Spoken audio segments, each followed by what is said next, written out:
এই মার্কেটে কি ধরনের বেচাকেনা? মানে এ থেকে জেড পর্যন্ত সবকিছু যেটা নিত্য প্রয়োজনীয় বা মেশিনারি যেটা সবকিছু পাওয়া যায়। যেহেতু সমুদ্র পাড়ে, জি। আশেপাশে গ্রাম নাই, বাজার নাই, কিভাবে সংগ্রহ করা হয়?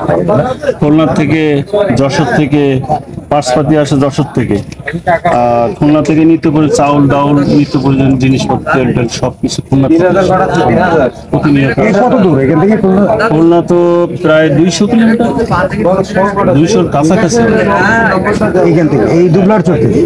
দুবলার চরে আসলে কারা বসবাস? আনুমানিক 200-র কাছাকাছি। এটা জানতে পারলাম যে এখানে 5 মাসের জন্য একটা মার্কেট, বা 5 মাসের জন্য একটা শুটকি সংগ্রহ করা হয়, মাছ করে সংগ্রহ করে।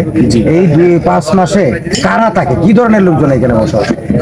এখানে জেলেরা থাকে, জেলে বিভিন্ন প্রকারের মানুষ থাকে।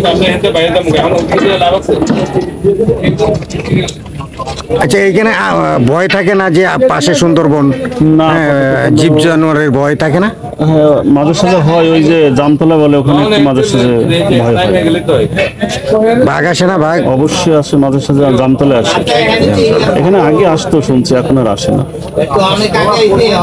কি নাম আপনার? আপনার পরিচয়টা বলুন। আমার নাম মোহাম্মদ জহুরুল ইসলাম, বাড়ি প্রতাপনগর, আশাশুনি, সাতক্ষীরা।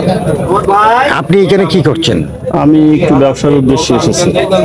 ব্যবসা কি ধরনের ব্যবসা করবেন এখান থেকে? শুটকি মাছের ব্যবসা।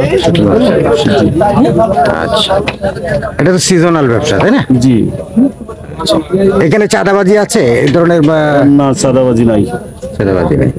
এই যে জলদস্যুরা যে আগে, আপাতত 7-8 বছর নাই জলদস্যু। তাহলে সুন্দরবন এরিয়া বা বঙ্গোপসাগর এরিয়া জি জি, জলদস্যু মুক্ত? আপাতত 7-8 বছর দেখতেছি মুক্ত।